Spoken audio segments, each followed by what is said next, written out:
Hello everyone, আসসালামু আলাইকুম। আপনারা সবাই কেমন আছেন? আশা করছি আপনারা সবাই ভালো আছেন।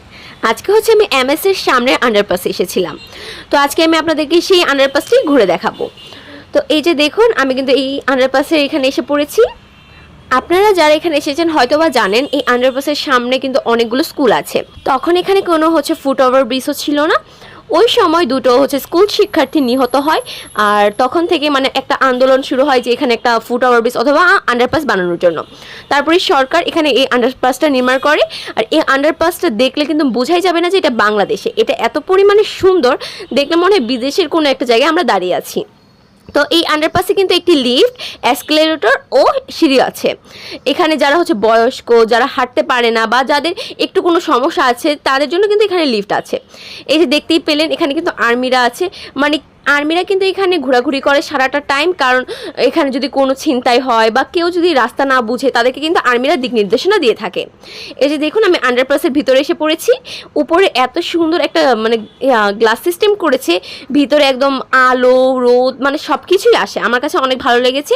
আমি মূলত এই আন্ডারপাসে বেশ কয়েকবার এসেছি। তখন মূলত আর ভিডিওটা নেওয়া হয়নি, কিন্তু এখন আমি ভিডিওটা নিচ্ছি। আমার এবার অনেক বেশি খারাপ লেগেছে যে আগস্টের 15 তারিখ আপনারা হয়তো বা দেখেছেন যে কি আমাদের দেশে কি অরাজকতা সৃষ্টি হয়েছিল। তখন কিন্তু অনেক কিছুই ভাঙচুর করা হয়েছে।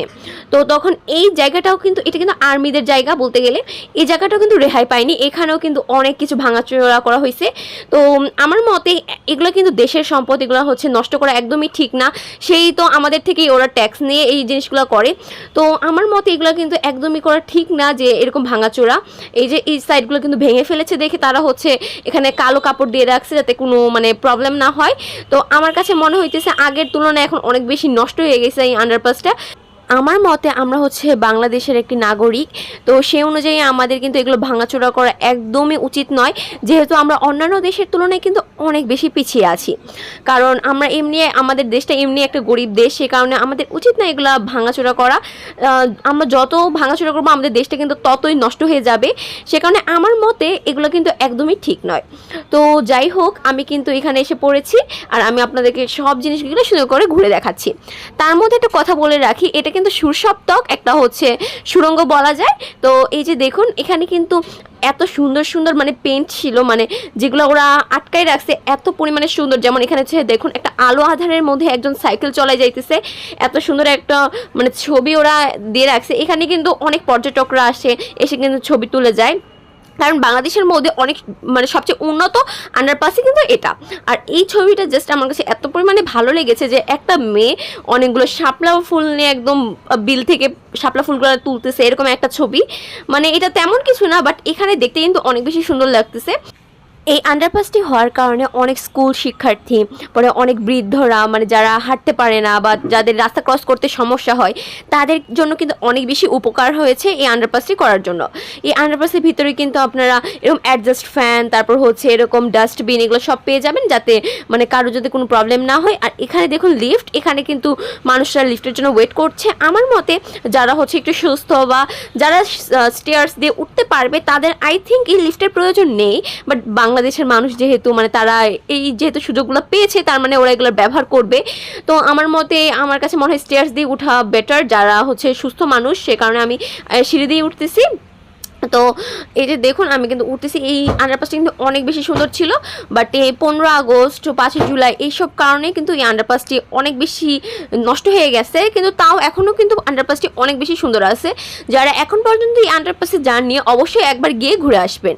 তো এই যে দেখুন, আমি কিন্তু একদম উপরে এসে পড়েছি। আমি একদম ওই সাইড থেকে দেখুন এই সাইডে এসে পড়েছি। এই আন্ডারপাসে কিন্তু বের হওয়ার 4টা রাস্তা আছে। তো আপনারা যদি কোনো রাস্তা না বুঝেন, এখানে কিন্তু অনেক আর্মি লোকরা আছে, তাদেরকে জিজ্ঞেস করলেই হয়ে যায়।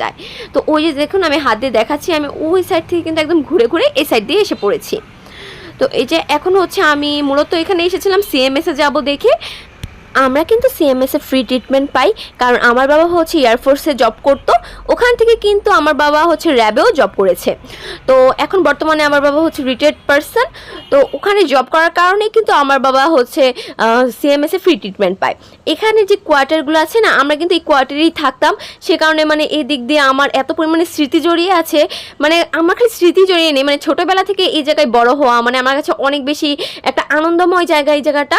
তো আমি ভাবলাম এদিকে আজকে হেঁটে হেঁটেই যাই, কারণ এখানে কিন্তু রিক্সা দিয়েও যাওয়া যায়, কিন্তু ভাবলাম আজকে একটু হেঁটে যাই আর চারপাশটা একটু দেখবো, কারণ এই জায়গাটা আমার কাছে অনেক বেশি ভালো লাগে, কারণ এই জায়গাটাতে অনেক স্মৃতি আছে এক কথায় বলতে গেলে।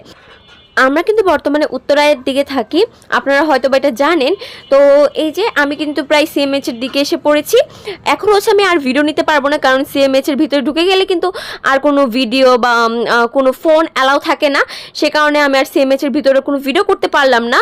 তো আমি এখান থেকে কী কী কেনাকাটা করে গেলাম এগুলো সবই কিন্তু আপনাদের সাথে একদম ভিডিও শেষে গিয়ে শেয়ার করব। আপনারা অবশ্যই আমার সাথে থাকুন ও দেখতে থাকুন ভিডিওগুলো।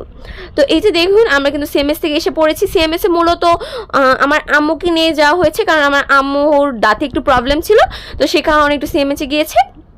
তো ওখান থেকে বেশ কয়েকটি জিনিস কিনে এনেছি, সেগুলো একটু দেখাচ্ছি। প্রথমে এরকম এই পিৎজাটা এনেছিলাম, এটা একটু আনকমন টাইপের লাগছে, তো এর জন্য এটা নিয়ে এসেছিলাম। এটা কিন্তু খেতে অনেক বেশি মজার ছিল, সাথে একটা সসও দিয়েছে। তো এরপরে কিছু টুকিটাকি জিনিস নিয়ে এসেছিলাম, যেমন আমি কিন্তু অনেক পরিমাণের বিস্কিট লাভার, কারণ আমার কাছে বিস্কিট অনেক বেশি ভালো লাগে, যেগুলোর মধ্যে ক্রিম দেওয়া থাকে বিশেষ করে ওগুলো আরও বেশি ভালো লাগে। তো আমি এই কুকিজটা এনেছি, এই মাল্ট কুকিজটা আমার কাছে এত পরিমাণে ফেভারিট বলতে গেলে কি বলবো। আর নাট ক্রিমটাও কিন্তু অনেক ভালো লাগে। এরপর এখানে হচ্ছে আমি আরেকটা চকলেটি কুকিজের মতো এটা নিয়ে এসেছি, মানে এটা চকলেটি চিপস বলতে গেলে, এটাও কিন্তু অনেক বেশি মজা। আবার চকলেট ডাইজেসিস এটা আছে, এটাও কিন্তু নিয়ে এসেছি। আমার কিন্তু বিস্কিট মূলত অনেক বেশি ভালো লাগে, সে কারণে আমি বিস্কিটগুলো এনেছি। আর এটা হচ্ছে চকলেটের মধ্যে, আর ওইটা হচ্ছে একটু কেমন টাইপের ফ্লেভার জানি, দুই রকম ফ্লেভার দেখে দুইটাই এনেছিলাম। আর একটা হচ্ছে টোস্ট বিস্কিট এনেছিলাম, কারণ টোস্টটা আমার পছন্দ না, মানে টোস্টটা আমার ফ্যামিলির আম্মু আব্বু ওরা সবাই পছন্দ করে, এই জন্য এটা নেওয়া হয়েছিল। তো এই যে দেখুন আমি কিন্তু এখানে বেশ কয়েকটা মানে বিস্কিটের আইটেমগুলো নিয়েছিলাম। এরপর হচ্ছে আমি একটা প্যারাশুট তেল নিয়েছিলাম চুলের জন্য, কারণ তেলটা শেষ হয়ে গিয়েছিল, সে কারণে এখানে একটা প্যারাশুট অয়েল নিয়েছিলাম। এরপর এখানে হচ্ছে আমি একটা সানসিল্কের শ্যাম্পু নিয়েছি, কারণ শ্যাম্পুটাও শেষ হয়ে গিয়েছিল। এরপর লাস্টে হচ্ছে আম্মুর যেহেতু দাঁতে অনেক ব্যথা, তারপর হচ্ছে টিতের একটু অপারেশন হয়েছে, সে কারণে এখানে 3টা আইসক্রিম নিয়ে এসেছিলাম। আম্মু তো খাবি, সাথে সাথে আমিও খাবো, কারণ আইসক্রিম আমার অনেক বেশি পছন্দের একটা জিনিস, কারণ আইসক্রিম হলে আমার কিছুই লাগে না, সে কারণে আমি এখানে 3টা আইসক্রিম নিয়ে এসেছিলাম। এরপর হচ্ছে আমি এখানে একটা মিষ্টি এনেছিলাম, সেটা একটু দেখাবো আপনাদেরকে। আপনাদের যদি আমার ভিডিওটি ভালো লাগে অবশ্যই একটি লাইক, কমেন্ট, শেয়ার ও সাবস্ক্রাইব করে আমার পাশে থাকবেন। একটা সাবস্ক্রাইবে তো আর তেমন কিছু এসে যায় না, অবশ্যই একটা সাবস্ক্রাইব করে দিবেন, আপনাদের একটা সাবস্ক্রাইবই আমাকে অনেক দূরে নিয়ে যাবে। তো আর না বসে থেকে একটা সাবস্ক্রাইব করে দিন। তো এখানে দেখুন আমি এই মিষ্টিটা এনেছিলাম, কারণ মিষ্টি আমার অনেক বেশি ভালো লাগে। আর এই সন্দেশটা মূলত একদম নারিকেল দেওয়া ছিল, দেখে এই সন্দেশটা আমার কাছে আরও বেশি ভালো লাগে। এখানে কিন্তু 6টা পিস ছিল, আমার কাছে অনেক বেশি ভালো লাগতেছিল। তো আজকে এই পর্যন্তই, সবাই ভালো থাকবেন, সুস্থ থাকবেন, আমার জন্য দোয়া করবেন। আল্লাহ হাফেজ।